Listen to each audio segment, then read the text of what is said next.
bonjour à toutes et tous. Bienvenue pour cette 7e édition du Café Guichet Vert. Pour cette édition, vous avez pu le voir en tout cas lors des invitations ou lorsque vous vous êtes inscrits au Café Guichet Vert. Nous allons parler donc des comment faire de l'achat responsable, même si on a un volume d'achat annuel pas forcément très élevé, et comment aussi on peut aussi bénéficier du guichet vert et mettre en application les conseils qui sont donnés dans le cadre du guichet vert. Donc on sera ensemble une petite heure. Pour commencer cette réunion, je vais laisser la parole à Chiara De Leonardis, donc qui est chef de pôle achat durable au sein du CGDD, donc le Commissariat général au développement durable. Et juste avant ça aussi, un petit rappel en tout cas des consignes pour que la réunion se passe au mieux. Donc vous rappelez que la réunion est enregistrée. Il y aura un replay qui sera mis à disposition sur Rapid notamment. Donc si vous ne souhaitez pas être filmé, ben, merci de couper votre caméra. Merci aussi, bon, je l'ai déjà dit à plusieurs reprises, mais de couper vos micros, qu'on puisse voilà, bien entendre les différentes interventions. Et si au fil des présentations, vous avez des questions, n'hésitez pas à les inscrire dans le chat, sachant qu'en fin de réunion, il y aura aussi un temps de questions-réponses. Donc à ce moment-là aussi, on pourra prendre des questions, voilà, en levant la main, on pourra vous faire intervenir si vous avez des questions. Donc sans plus tarder, je vais laisser donc le mot d'introduction à Chiara Leonardis, voilà, pour introduire la réunion. Oui, merci Margot. Bonjour à toutes et à tous. Merci de venir nombreux à ces cafés guichets verts et merci au réseau 3AR et Reseco d'avoir organisé et d'animer ces cafés. Donc, je me permets de vous rappeler juste quelques mots sur les PNAD, les plans nationaux pour les achats durables. Il a été lancé en 2022 et c'est nouveau en fait, PNAD 2022-2025. Il est vraiment constitué comme une feuille de route pour accompagner les acheteurs publics et privés dans les respects en fait des exigences de la loi climat résilience. Donc, la loi climat résilience, pour rappel, prévoit que d'ici mi-août 2026, l'ensemble des contrats de la commande publique intègrent une considération environnementale et une considération sociale. Pour ce faire, les PNAD fixent des objectifs. D'une part, 100% des contrats de la commande publique doivent intégrer une considération environnementale d'ici fin 2025 et 30% des contrats une considération sociale d'ici fin 2025. Je rappelle juste que les objectifs fixés par les PNAD n'ont pas une portée législative contraignante, contrairement à ceux posés par la loi climat résilience, mais ils sont fixés comme objectifs pour accompagner les acheteurs à être prêts pour 2026. Et pour rappel, les exigences de la loi climat résilience impliquent d'une part la condition en fait de l'intégration d'un critère d'attribution dans chaque marché et d'une clause environnementale. Donc en fait, c'est une double exigence, critères d'attribution et clause environnementale. Et lorsqu'on parle en fait des clauses environnementales, on parle à la fois. Je vois qu'il y a. Alors juste merci de couper vos micros s'il vous plaît.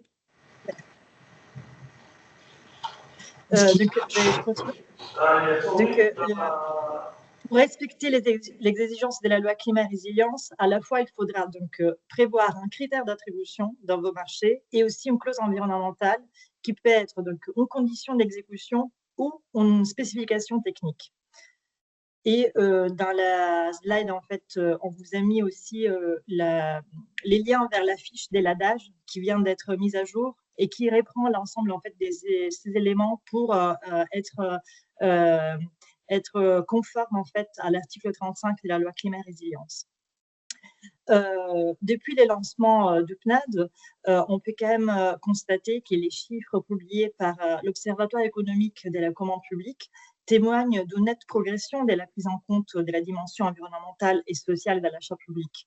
Par exemple, en fait, pour les volets environnementaux, le nombre des marchés publics comportant une clause environnementale a augmenté de plus de 10 points en 2022 par rapport à 2021. Et pour les volets sociaux, c'est là augmenté de 9 points. Il s'agit des chiffres qui se réfèrent en fait à l'année 2022 et fin 2024, on devrait avoir l'Observatoire économique des commandes publiques va publier les chiffres de l'année 2023 qui témoignent aussi d'une progression positive.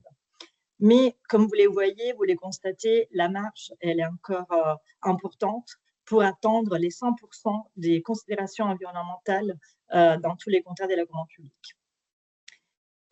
Pour effectivement accompagner les acheteurs publics et privés dans l'attente de ces obligations, dans les cadres du plan national pour des achats durables, on propose plusieurs outils, dont notamment un MOOC sur les achats durables, dont vous trouvez les liens dans la présentation, mais également un réseau, en fait, une plateforme d'échange qui est rapide et qui permet vraiment aux acheteurs publics uniquement d'échanger entre pairs sur des bonnes pratiques et aussi des clauses qui pourraient être intéressantes de dupliquer dans d'autres marchés.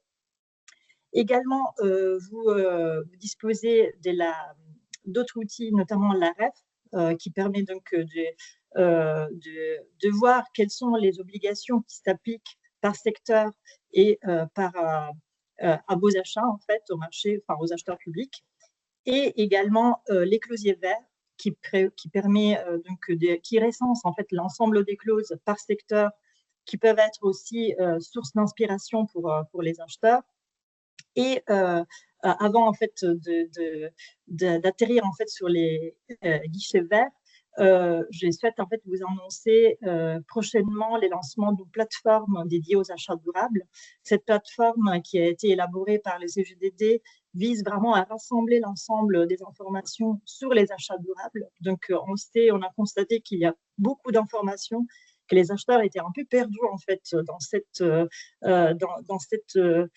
quantité en fait d'informations, et donc on a rassemblé les informations fiables, accessibles et aussi pédagogiques en fait sur les achats durables, et vous trouverez donc à la fois des documents, des outils, mais également les événements et les formations disponibles en fait sur les achats durables. Et parmi les outils, bien sûr, les guichets verts, qui est donc à l'honneur en fait aujourd'hui, et qui a un service gratuit des conseils des premiers niveaux à destination de toutes structures soumises au code de la commande publique, et qui depuis 2022 en fait il évolue progressivement sur les territoires. Comme vous les voyez sur la carte, en fait on couvre 14 régions et départements. Et l'objectif, effectivement, c'est de couvrir en fait l'ensemble du territoire national. Et donc, à ce jour, en fait, on compte 12 guichets répartis sur les territoires qui sont accessibles à tous les acheteurs publics et qui permettent en fait de poser une question sur vraiment des questions aussi techniques sur la manière de rédiger et d'intégrer une clause verte dans les marchés publics. Donc, je laisse peut-être la parole à Margot et à Patricia pour vous présenter mieux en fait l'outil qui est porté effectivement par les réseaux régionaux de la commande publique, qui sont partenaires du CGDD dans les portages et les pilotages en fait de ces outils, et qui, par leur connaissance fine de territoire, apportent une richesse et aussi une compétence particulièrement importante à cet outil. Merci. Merci Chiara. Patricia, je te laisse peut-être prendre la parole. Merci, bonjour à toutes, bonjour à tous. Patricia Baudin, je suis chargée de mission pour l'association Réséco. Je remplace exceptionnellement ma collègue Cécile, qui est animatrice du guichet vert et qui est indisponible cette semaine. Réséco, c'est une association qui a été créée en 2006. À l'origine, une volonté de plusieurs entités publiques à vouloir travailler, collaborer ensemble sur la mise en œuvre d'achats durables au sein de leur collectivité. Aujourd'hui, Réséco couvre 3 régions, la région Bretagne, la région Pays de la Loire et la région Centre-Val de Loire. Nous comptons approximativement 150 adhérents. La philosophie de Reseco est la même depuis sa création, à savoir cette volonté d'impulser une communauté de réflexion, une communauté de partage, de partage de retours d'expériences, de bonnes pratiques, de dossiers de consultation, d'entreprise. L'objectif, c'est que cette communauté vive de par ces différents échanges avec différents supports que nous mettons à disposition, un centre de ressources, des lettres d'information. Reseco est associé depuis des années à la politique nationale et partenaire du Commissariat général au développement durable. Chiara l'évoquait, Reseco a co-construit avec 3AR la REF, qui est un outil de référencement réglementaire sur la commande publique durable, et Reseco est porteur du guichet vert depuis la création de celui-ci, à savoir septembre 2022. Je tiens également à remercier nos deux témoins qui prendront la parole ensuite. L'objectif, c'était effectivement de donner à avoir un retour d'expérience objectif, concret des utilisateurs de l'outil guichet vert. Donc, merci Madame Lucas et merci Monsieur Chex. Merci Patricia. Et oui, effectivement, je ne l'ai pas dit en début de réunion, mais c'est vrai que donc aujourd'hui, on va pouvoir entendre les témoignages donc, de 2 collectivités qui ont bénéficié des conseils du guichet vert. Donc, merci beaucoup à eux de s'être rendus disponibles et de venir échanger avec vous aujourd'hui. Donc moi aussi, très rapidement, pour vous présenter le réseau 3AR, donc le réseau des achats publics responsables en Nouvelle-Aquitaine. Donc nous, aujourd'hui, on compte à peu près 70 adhérents, avec donc 4 grands objectifs, en tout cas dans les actions qu'on porte. Donc qui va être d'accompagner la montée en compétences sur le sujet des achats responsables, de aussi voilà, susciter l'intérêt autour de ce sujet-là, engager en fait en interne l'ensemble des services sur cette thématique. Être aussi donc alimenter une dynamique de réseau, pouvoir permettre les partages d'expériences entre pairs et favoriser les échanges et rencontres. Aussi rapidement, je vous ai dressé les principales modes d'accompagnement qu'on peut proposer. Donc évidemment, l'outil LAREF que Patricia a présenté juste avant, le guichet vert qui est aussi en place depuis fin 2022 au sein du réseau 3R. Et tout un ensemble voilà, d'actions qu'on peut mettre qu'on peut mettre en place, telles que des formations, des ressources aussi à disposition de nos adhérents, des accompagnements collectifs, voilà, avec des événements aussi parfois ouverts à tous. Donc, on vous a remis à chaque fois les liens. Si vous souhaitez en savoir plus sur nos réseaux respectifs, n'hésitez pas à aller voir, suivre les liens qui sont transmis sur les slides. Donc, très rapidement, donc, on l'a dit, l'intérêt, c'est de vous permettre en tout cas de partager donc, les expériences et d'avoir les témoignages donc, de collectivités qui ont bénéficié du service du guichet vert. Donc, pour commencer, nous allons entendre donc, Elisabeth Lucas, donc chargée de mission commande publique à la mairie de Thoiry-sur-Loire, à qui je laisse la parole. Merci. Bonjour à tous. Thoiry-sur-Loire, c'est une commune de 11 000 habitants qui fait partie de la métropole de Nantes avec 23 autres communes. Donc, vous le voyez sur la carte au nord-est de Nantes. Donc, au niveau de l'organisation, donc je représente le service commande publique. Voilà, une personne. Le service est intégré à la direction des finances et de la commande publique de la commune. On a par ailleurs une direction des services juridiques, donc voilà, qui est différenciée. Il n'a pas de service achat à proprement parler. Ce sont les différents services acheteurs qui font leurs achats pour les petits montants. Donc, au niveau du service commande publique, on prend en charge tout ce qui est consultation avec publicité ou alors dès qu'il y a nécessité de constituer un dossier de consultation complet. Au niveau des volumes, donc j'ai mis les 3 dernières années qui sont celles que je connais. Voilà, on est entre 10 et 20 marchés par an, formalisés ou principalement des MAPA. voilà, de 1 à 2 millions, pour 1 à 2 millions d'euros, sachant que l'année 2024 est un petit peu exceptionnelle puisqu'on a attribué un marché de travaux pour la construction d'un bâtiment et puis on devrait en attribuer également un autre d'ici la fin de l'année pour une cuisine centrale.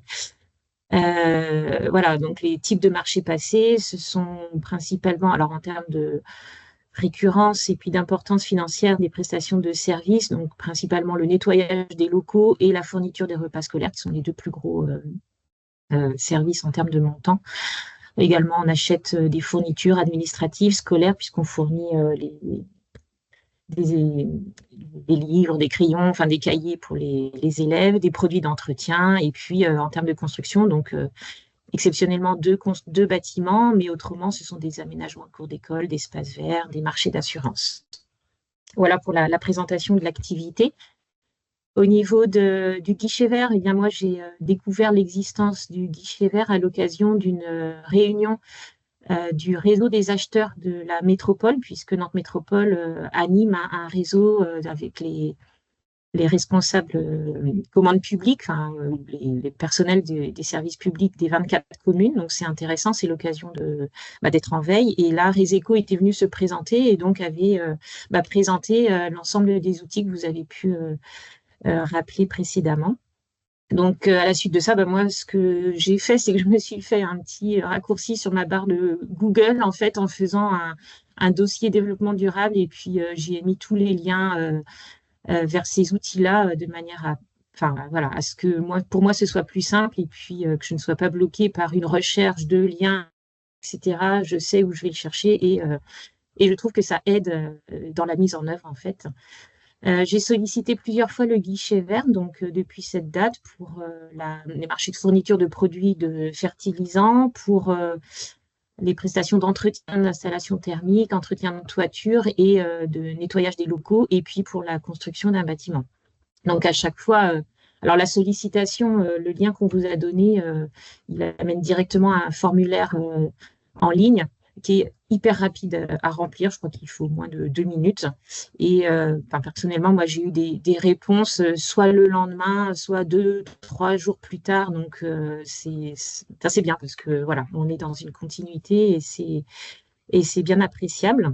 Puisque quand on lance un marché, souvent, on est un peu dans l'urgence, malheureusement, et c'est un peu le problème principal, c'est l'anticipation.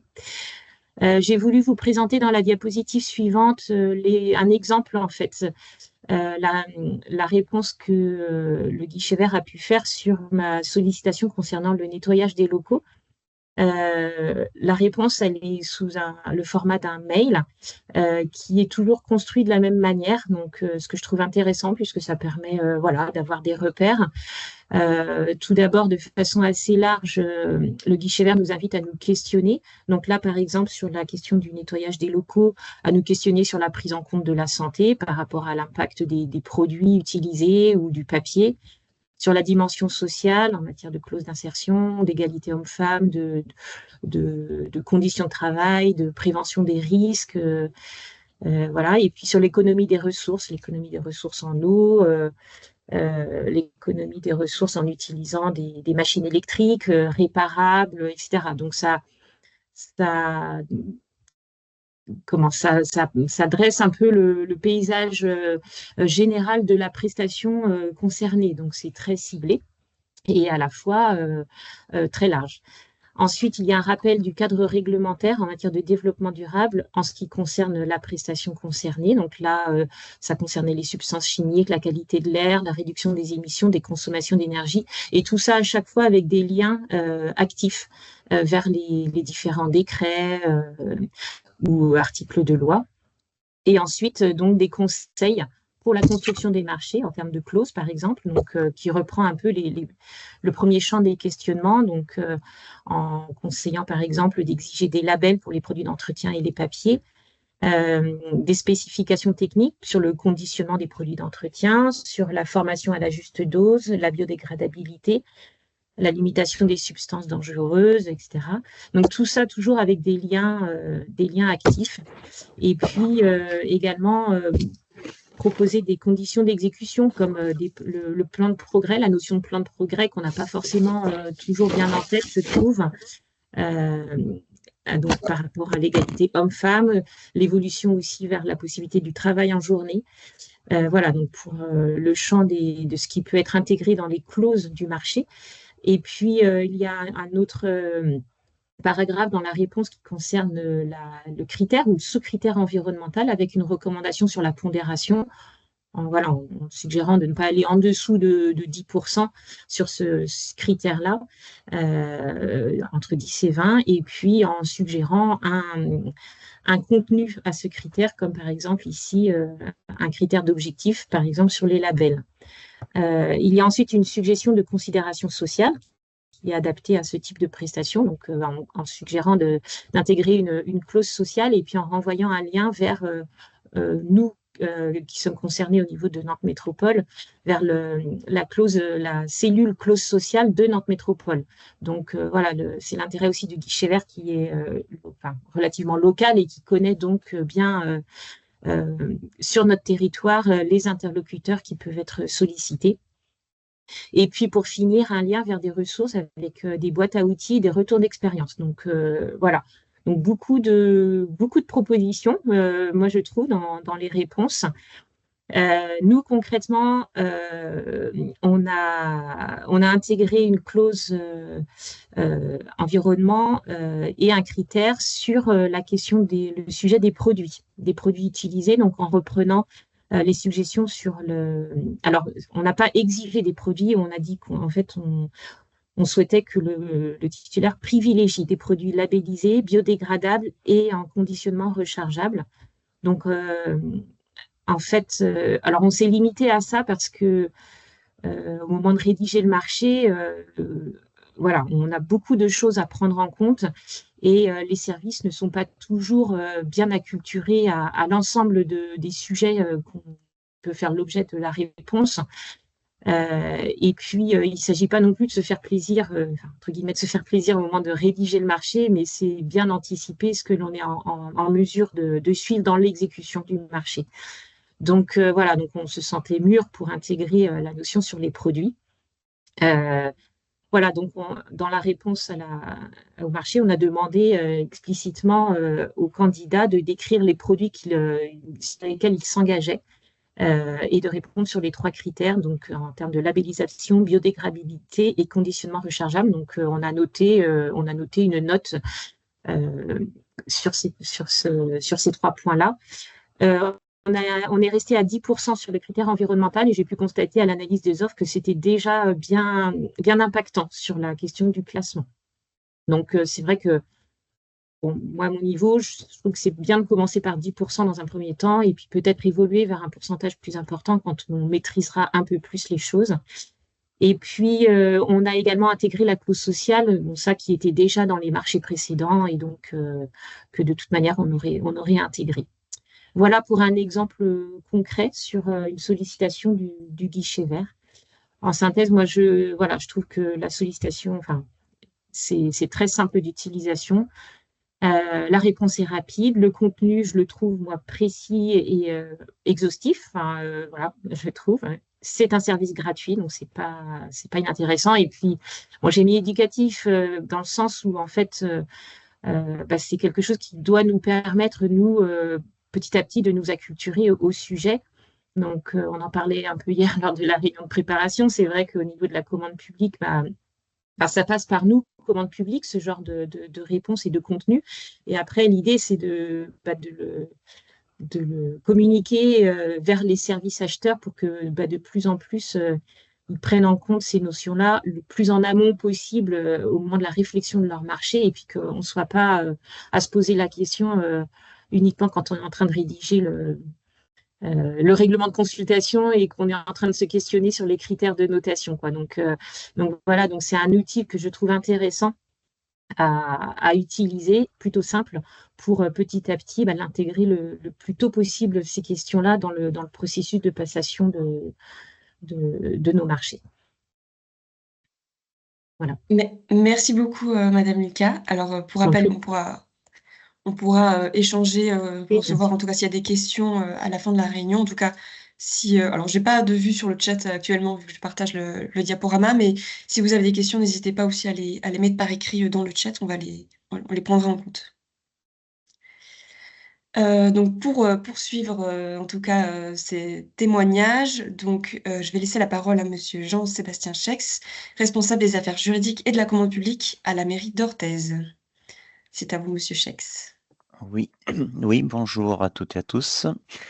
Donc ça va être difficile de passer après la présentation qui a été faite par madame Lucas. J'ai trouvé vraiment très complète. Donc pour la commune d'Orthez, donc dans les Pyrénées-Atlantiques, c'est une commune une ville d'à peu près 11 000 habitants, qui est située, donc comme l'indique le plan, entre Pau à 45 km de Pau et plus à l'ouest, entre Bayonne, à 45 km à 65 km de Bayonne. Voilà. Entre ces deux villes, donc, on fait partie de la communauté de communes La Cortès, qui compte 60 communes pour 53 000 habitants. Et il se trouve que, bon, historiquement, la communauté de communes est née d'une fusion de deux communautés de communes. Orthez est la ville la plus importante en termes d'habitants de ces 60 communes, mais le siège est à quelques kilomètres de là, à Mourenx, qui fait à peu près 6 000 habitants. Et c'est une zone relativement rurale, puisque sur les 60 communes, il y a seulement à peu près 9 communes qui sont plus de 1 000 habitants. Voilà donc sur la présentation géographique. La ville d'Orthez la commune d'Orthez est organisée en pôles, et le service affaires juridiques commande publique fait partie d'un pôle secrétariat général, en même temps que le service informatique et la communication. Et les autres services transversaux que peuvent être donc RH, finance, font partie de notre pôle. Donc au sein de notre service, nous sommes 2 personnes, donc j'assure la responsabilité du service, et j'ai ma collègue, donc Sylvie, qui doit être en ligne et à écouter ce café guichet vert, qui elle est donc dans le service marché public. C'était un marché, c'était un service marché public, et les assurances ont été rajoutées il y a quelques années, comme le juridique. Voilà. Et donc on s'occupe des affaires juridiques, des assurances et de la commande publique. Comme pour Thoiret, et pour pas mal de communes, je pense, de notre strate, il n'y a pas forcément de service achat dédié. Ce sont les services opérationnels utilisateurs qui gèrent leurs achats. Et donc là, nous, on vient, voilà, on vient en interface en quelque sorte, puisque donc en ce qui concerne les achats responsables ou achats durables, c'est à chaque service de monter en compétences. Et donc quand moi j'ai pris le poste et la responsabilité de ce service qu'en décembre dernier, donc il y a un peu moins d'1 an. J'avais besoin de me former sur les marchés publics, puisque bon, dans mon parcours, j'étais plus finance, affaires générales, etc., développement local. Donc, en voulant monter en compétence sur les marchés publics, très vite, et il m'est venu, je ne pouvais pas faire sans progresser également en matière d'achat responsable. Ça m'était naturel de monter en compétence sur les achats responsables pour que ces connaissances soient aussi irriguées dans nos services, dans les services opérationnels. Donc c'est sur la slide précédente, mais suivante, pardon, mais voilà, je signale d'ores et déjà le MOOC achat responsable que j'ai suivi et qui est très bien fait et mérite d'être suivi. Voilà, merci Margot pour le lien là, achat durable, le MOOC achat durable. Je reviens sur donc le volume d'achat global. Donc c'est entre 2020 et 2024, grosso modo. Alors, en consultation MAPA et également marché formalisé, à peu près une vingtaine de consultations par an et pour un volume de 2 millions d'euros. Sachant que ça concerne également enfin, les marchés de la ville, mais on gère également les marchés. Il y a une régie de l'eau et de l'assainissement. Donc, pour bon peu, il y a également les marchés de prestations de services pour la régie de l'eau et de l'assainissement et également les marchés de travaux. Heu, donc en 2023 justement, il y avait pas mal eu de marchés de travaux, donc et également des marchés d'énergie. Donc ce qui explique on est monté sur cette année-là à un petit peu moins de 5 millions d'euros. Comme je le disais, donc on n'a pas de service, dédié sur les achats durables. Mais je n'ai pas non plus de feuille de route, dédiée sur la thématique achat durable, mais la structure, enfin la commune s'était dotée, sur la période 2012-2017. Bon, ça avait été voté, quelques années auparavant, dès 2008, sur la mandature 2008, la volonté de se doter d'un agenda 21. Donc au sein de cet agenda 21 qui comportait une quarantaine de mesures, il y avait une action qui était poursuivre et amplifier la politique d'achat durable. Donc en 2017, il y a eu une évaluation sur ce programme. Heu, mais il n'y a pas eu à proprement parler pour, différentes raisons, pas mal de turnover au sein de la chargée de mission, Agenda 21 et également, du responsable à l'époque, du responsable, du service, marché public. Donc il n'y a pas eu de suite à proprement parler de cet agenda 21. Et puis depuis, la personne sur l'agenda 21, l'action de la collectivité est très marquée, sur les économies d'énergie, la transition écologique, et l'amélioration des bâtiments. Donc, voilà, c'est pas la priorité. Donc c'est pour cela que je disais que tout à l'heure, c'est plus à nous, services, commande publique, à venir faire grâce, bon, beh, au guichet vert notamment, faire de la réacculturation, de thématiques, achat responsable, achat durable. Donc, en ce qui concerne, bon, je ne reviens pas sur la prise de connaissance de du dispositif guichet vert. Donc en même temps que le guichet vert, on peut citer, ça a été cité je crois, la plateforme, rapide, et la connaissance également de la structuration, en réseau, en interréseau, commande publique et développement durable et pour ce qui nous concerne, donc l'association 3AR.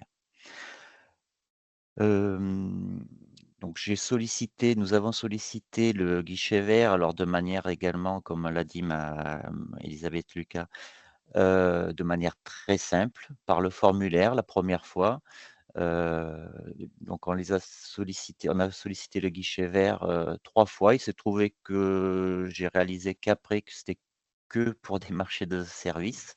Donc, 1re fois, pour, la régie de l'eau et de l'assainissement pour un marché de contrôle des réseaux d'assainissement collectif en domaine privé.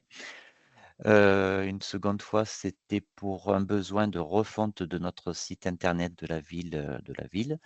Donc c'est la prestation, reconception, du site, reconfiguration du site internet, mais également sur 4 ans, le marché de maintenance et d'hébergement du site. Voilà, donc ça, on l'a lancé, un petit peu avant l'été. Il a démarré, cet été et l'objectif, les délais étaient très courts, de mise en service, mise en ligne là, courant du mois de décembre prochain.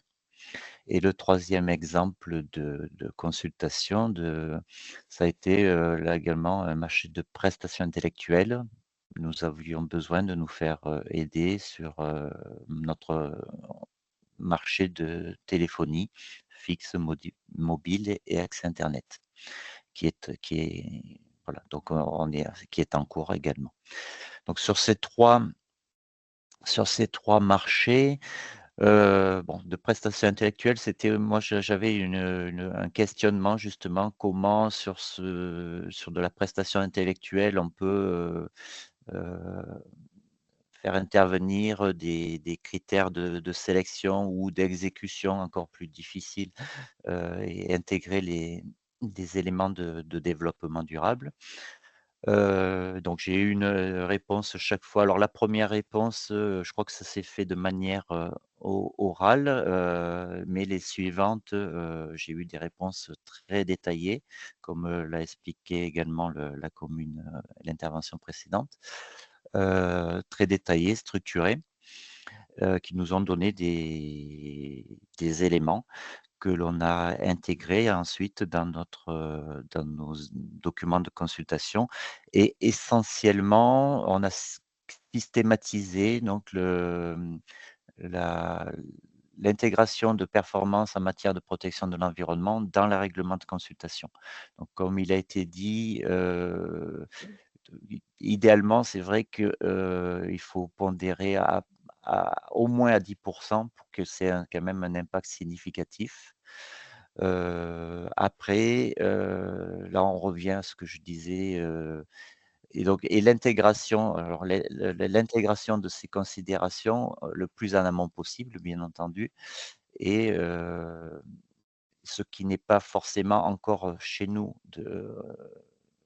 intégré de manière automatique, et donc ça participe, ces allers-retours à ce qui a été dit, une acculturation progressive de nos services, et de nous-mêmes, de monter en compétences, et pour que ces prises en compte des achats, enfin des dimensions, sociales et environnementales soient prises en compte le plus en amont possible. Hem L'exemple, alors voilà, ça c'est l'exemple de la mise en pratique dans notre règlement de consultation, dans nos règlements de consultation. Je notais que, dans les critères dans les conditions d'exécution, ou comme il a été dit précédemment, on l'a pas encore mis en œuvre par exemple, dans des plans de progrès, et ça reste enfin dans les possibilités là également, des choses à faire dans le futur. Qu'est-ce que je peux vous dire? Oui, l'aide a été, enfin, non négligeable, enfin importante, le conseil donc du guichet vert sur, l'éco-conception de notre service numérique du site internet.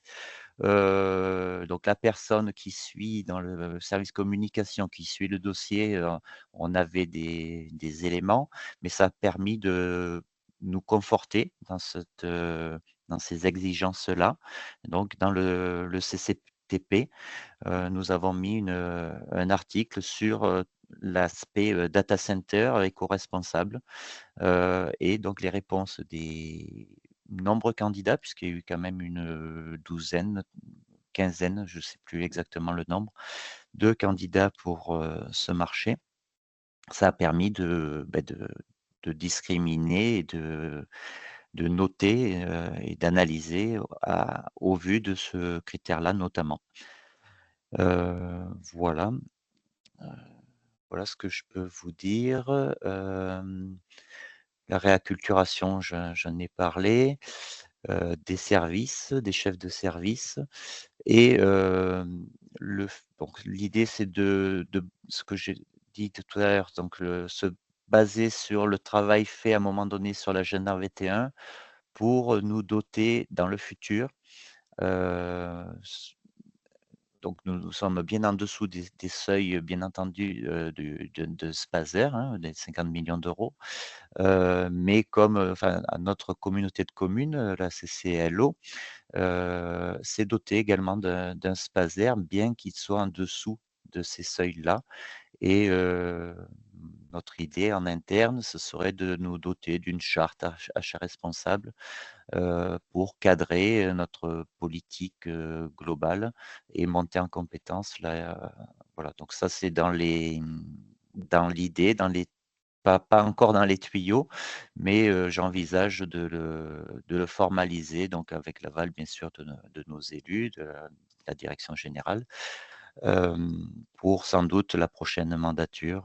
Voilà, ça c'est un outil dont on pourrait se doter. Et bien entendu, enfin aussi, le fait d'intégrer des clauses sociales, environnementales, ça participe également à la montée en compétences aussi, et faire évoluer à terme les pratiques de nos fournisseurs locaux, mais plus généralement, mais locaux en particulier. Et enfin,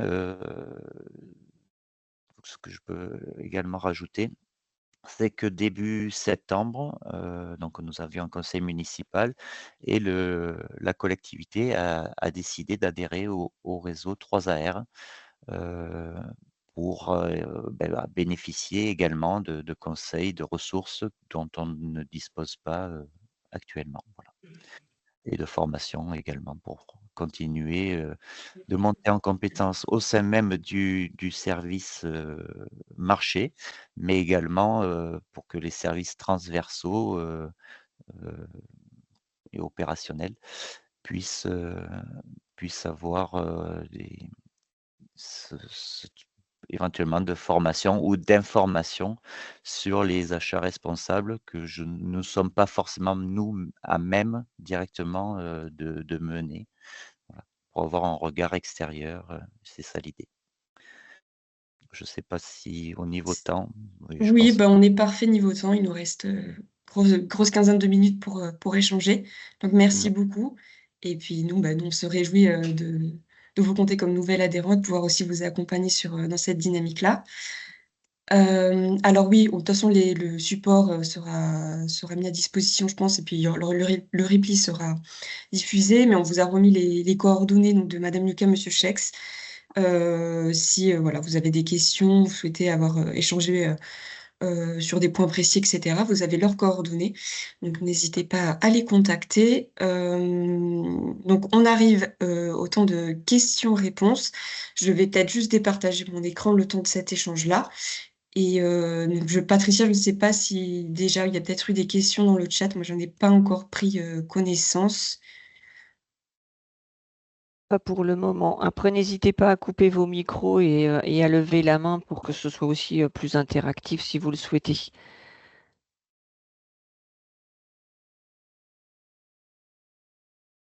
Ah, une main levée. Alors, monsieur Berger, je vous laisse, prendre la parole. Oui, merci, bonjour. Moi, je voulais rebondir sur la plateforme prochaine des achats durables qui a été évoquée tout à l'heure. Je vais peut-être mettre notre caméra, c'est plus sympa. La question, c'est par rapport à Rapide. Est-ce que ça va venir en parallèle, ça va se fusionner, ça va être à la place d'eux? Enfin, comment ça se passe? Oui, merci pour cette question qui me permet effectivement de préciser mieux la plateforme. Rapide n'a pas vocation à disparaître parce qu'effectivement, regroupe actuellement plus de 6000 membres et on a constaté qu'il fonctionne vraiment comme un réseau social des acheteurs publics qui permet vraiment des échanges très libres et aussi très constructifs. Donc, l'idée, ce n'est pas de supprimer Rapide, mais plutôt de faire de la plateforme l'entrée vers Rapide, qui restera donc une plateforme accessible, rapide en fait, une plateforme accessible sur inscription avec modération du CGDD, parce qu'effectivement, on souhaite vraiment que ça reste un espace réservé aux acheteurs publics. Et en revanche, la plateforme, c'est un espace, un accès libre sans besoin en fait d'inscription, mais qui recense très largement les informations aussi produites en fait par nos partenaires d'autres ministères, notamment la direction des achats de l'État, mais également la direction des affaires juridiques, la DGFP. Donc effectivement, c'est vraiment il y aura à la fois les volets sociaux et les volets environnementaux et beaucoup plus en fait complète en termes d'information par rapport à la plateforme Rapide. D'accord. Et la date prévisionnelle Vous avez Oui, quelque chose? on travaille, mais en tout cas, là, on s'est fixé fin octobre. Donc, ça ne devrait pas tarder.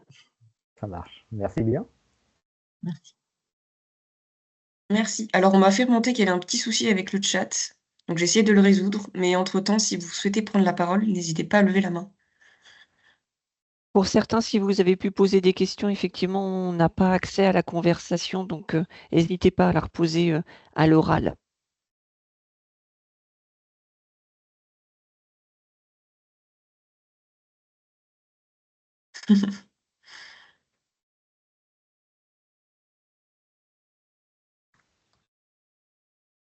Alors, je vois Madame Lefebvre, si vous souhaitez prendre la parole.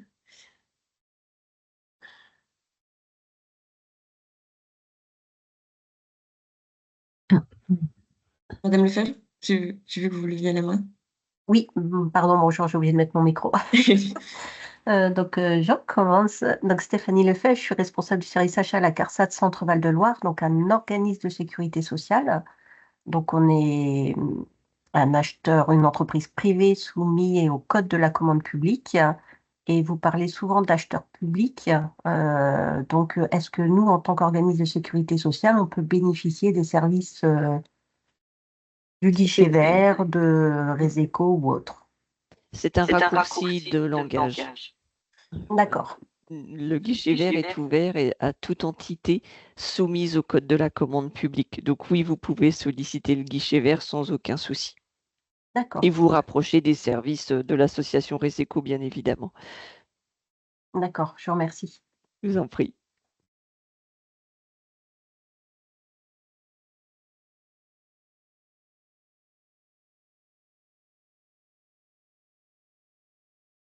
Donc, n'hésitez pas si vous avez des questions. Je ne suis pas sûre d'avoir résolu le souci technique. Oui, Monsieur Susselin, je vous laisse la parole. Alors, c'est une question qui est un peu pratique, mais j'ai pas très bien entendu au début de la présentation. Le PowerPoint nous sera transmis par mail ou quelque chose? Oui, Ok, on vous c'était renverra le ma seule support. question.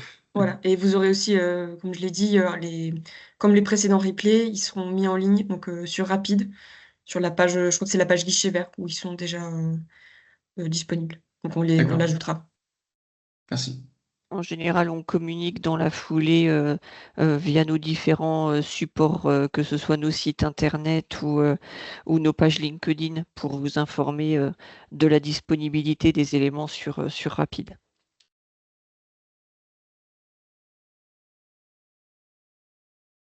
J'en profite.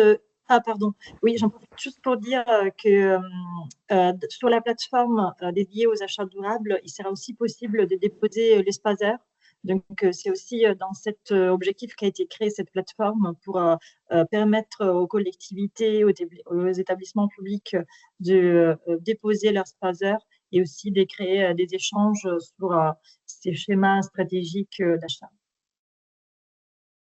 Nous avons deux mains levées, Monsieur Berger et Monsieur Bouvier. Oui, de nouveau, j'entendais dire aussi qu'il pouvait y avoir des tensions sur la pérennité du dispositif guichet vert. Qu'en est-il dans les faits? Est-ce qu'il y a plus de visibilité aussi de ce côté-là? Effectivement, c'est une question sur laquelle en fait on réfléchit en interne, sachant que les guichets, en fait, il a été lancé à titre expérimental avec les PNAD 2022-2025. Forcément, en fait, on réfléchit au prochain PNAD qu'on va élaborer. La volonté du CFDD, c'est de continuer à soutenir les guichets verts, puisque on a vraiment cet objectif de monter en compétence des acheteurs publics sur des sujets prioritaires qui sont donc l'intégration des considérations environnementales et sociales pour les guichets verts environnementales. Mais en tout cas, pour les moments, au niveau des financements, on n'a pas trop de visibilité et c'est là aussi dû au contexte politique. Donc, notre volonté, c'est de continuer à soutenir l'outil, sachant aussi que il faut également que les réseaux régionaux de la commande publique qui portent ces dispositifs soient capables de trouver d'autres financements pour que sur le long terme, cela devienne autoportant. Donc, mais c'est une réflexion ouverte en tout cas. Et merci pour la question. Monsieur Bouvier. Oui, bonjour à tous. Donc moi, je suis Alexandre Bouvier.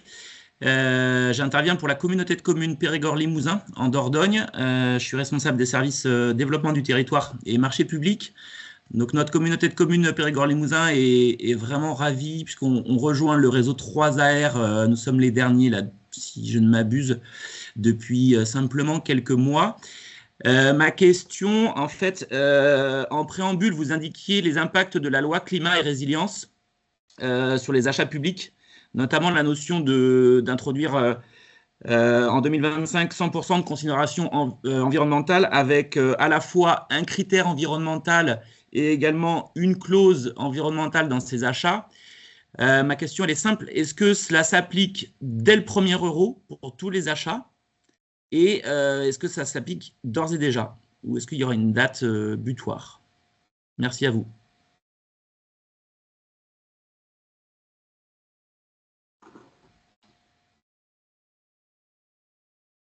Qui répond, Chiara?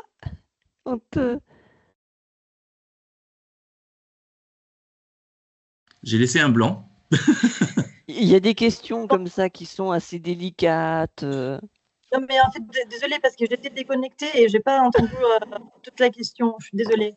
Je la reformule, pardon. Au regard de ce que vous indiquez concernant la loi climat et résilience, est-ce que d'un point de vue juridique, le fait de ne plus intégrer justement un seul critère et d'intégrer un critère environnemental et une clause environnementale, est-ce que ça s'applique en 2025 désormais pour tous nos achats publics dès le premier euro, ou alors est-ce que ça s'applique à certains seuils d'achat, enfin de marché, voilà.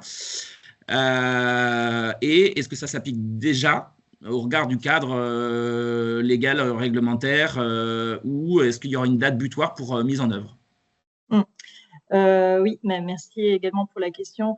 Donc effectivement, l'échéance fixée est celle de l'article 35 de la loi climat et résilience, et donc c'est mi-août 2026. Cela veut dire que d'ici mi-août 2026, l'ensemble du contrat de la commande publique, sans distinction en fait par rapport au montant de l'achat, doivent intégrer une considération environnementale. Et dans cette intégration de la considération environnementale, comme je l'ai évoqué au début en fait du webinaire, il faudra veiller à la fois à intégrer un critère d'attribution et une clause environnementale. Donc il y a cette double exigence qu'il faudra respecter. Et lorsqu'on parle en fait des clauses environnementales, dans la fiche de l'adage, vous verrez que on vise à la fois une spécification technique ou bien une condition d'exécution. Donc, cette échéance, en fait, fixée par la loi climat et résilience 2025, c'est plutôt l'échéance fixée par les plans nationaux pour des achats durables, qui est toutefois une échéance qui n'a pas de portée juridique contraignante. Les PNAD, en fait, est un plan national qui s'avait vraiment une feuille de route pour accompagner les acheteurs à l'attente des exigences de la loi climat et résilience mi-août 2026. Et donc, oui, c'est à partir du 1er euro. Donc, il n'y aura pas, enfin, les montants, c'est vraiment pour tous les marchés. Et quand vous dites pas de portée juridique contraignante, donc là, vous évoquez le critère environnemental et la clause environnementale. Donc, ça peut être enfin, juridiquement, on ne sera pas tenu et obligé, même si nous sommes volontaires pour le faire, mais juridiquement, nous ne serons pas tenus à partir de cette date-là introduire un critère environnemental et introduire une clause environnementale. Si je comprends bien, ce sont des préconisations pour tendre vers des achats plus durables et responsables, c'est cela? Alors, je réformule, effectivement. Ce qui n'est pas contraignant, c'est les objectifs fixés dans les plans nationaux pour les achats durables. Donc, les objectifs fixés par les plans nationaux pour des achats durables sont 100% des contrats de la commande publique intégrant en considération environnementale d'ici fin 2025 et 30% des contrats intégrant une clause sociale. d'ici fin 2025. L'échéance et les objectifs fixés par les PNAD n'ont pas des portées contraignantes.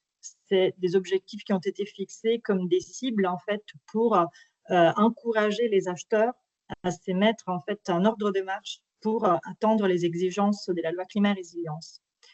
En revanche, la loi climat résilience, elle est bien une loi et donc elle a portée contraignante.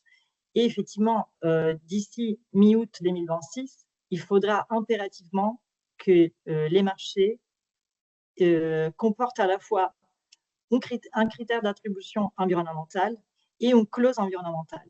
Cette double exigence, elle est contraignante, elle est obligatoire et elle est prévue en fait par l'article 35 de la loi climat et résilience. Et je crois que dans les PowerPoint, il y a les liens vers, dans la présentation, il y a les liens vers la fiche de l'adage qui reprend vraiment l'interprétation de l'article 35 de manière très détaillée. Donc, je vous invite effectivement à prendre connaissance de cette fiche. Et après, moi, je reste en tout cas ouverte et disponible pour poursuivre les échanges sur ces sujets. Oui, effectivement, la fiche est bien sur le support. Et vous avez aussi dans le petit onglet questions-réponses, on vous a repartagé la fiche en question, l'adage. Alors oui, Monsieur Berger. Oui, désolé encore. Je voulais savoir, parce que sur la condition environnementale, dire que c'est cette double exigence, est-ce que c'est une évolution de position? Parce que moi, j'ai eu des juristes qui, à une période, nous disaient c'était l'un ou l'autre. Soit le critère, soit la clause, ça répondait déjà à une disposition environnementale, préconisation, etc. Mais est-ce que là, c'est un changement de position ou ça a été une erreur d'interprétation de nos juristes à un moment donné? J'avoue que l'interprétation de l'article 35 a été terrain d'échange aussi au sein du ministère parce que à un moment, en fait, on parlait même des triples exigences. Et donc, on prévoyait les critères d'attribution, la condition d'exécution et également la spécification technique. La dernière fiche d'âge synthétise aussi les échanges qu'on a eu en fait entre le CGDD et la direction des achats de l'État et donc la direction des affaires juridiques. Et on est effectivement unanime pour interpréter l'article 35 comme imposant une double exigence. Donc, à la fois les critères d'attribution et la clause environnementale.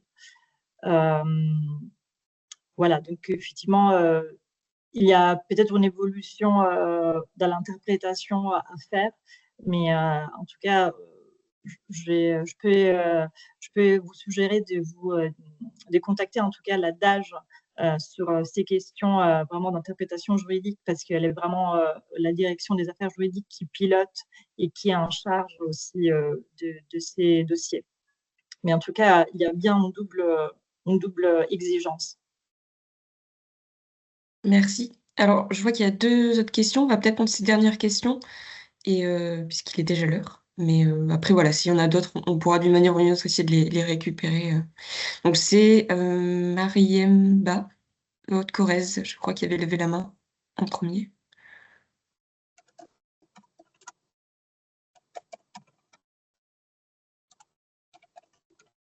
Vous avez votre micro coupé.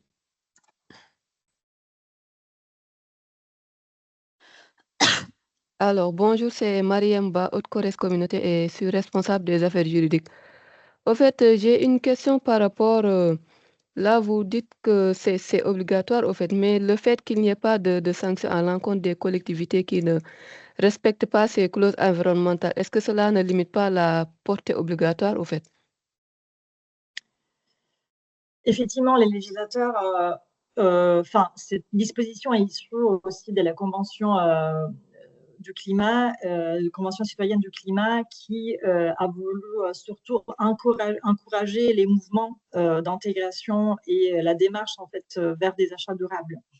les législateurs n'ont pas voulu accompagner ces obligations par une sanction, parce qu'effectivement, on n'est pas là pour sanctionner, mais vraiment pour accompagner les acheteurs dans ces objectifs en fait, de développement durable qui sont prioritaires. En revanche, on peut quand même évoquer un risque juridique des contentieux dû au fait que des entreprises évincées pourraient attaquer pour des marchés en fait, car il n'y a pas des clauses environnementales. Donc, c'est un risque qui reste voilà, réduit, mais en tout cas, il faut quand même être conscient en fait du fait qu'il n'y a pas des sanctions, mais que forcément, on va voir aussi la progression d'ici 2026, mais force est de constater que les changements climatiques est d'actualité, que les impacts environnementaux sont autour de nous et que la commande publique en fait représente un levier très important pour la transition écologique. Donc, il faudra quand même voilà, intégrer cette dynamique pour des raisons vraiment globales et mondiales. Mais oui, effectivement, il n'y aura pas des sanctions. Merci beaucoup.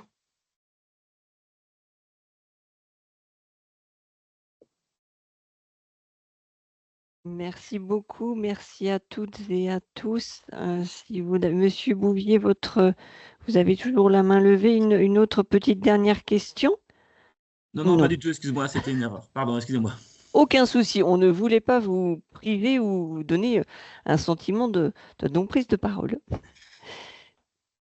Merci beaucoup pour votre participation. Merci à Monsieur Chex, merci à Madame Lucas. Merci à Margot pour l'organisation rondement menée de ce café guichet vert. Merci Chiara de votre présence et merci à tous.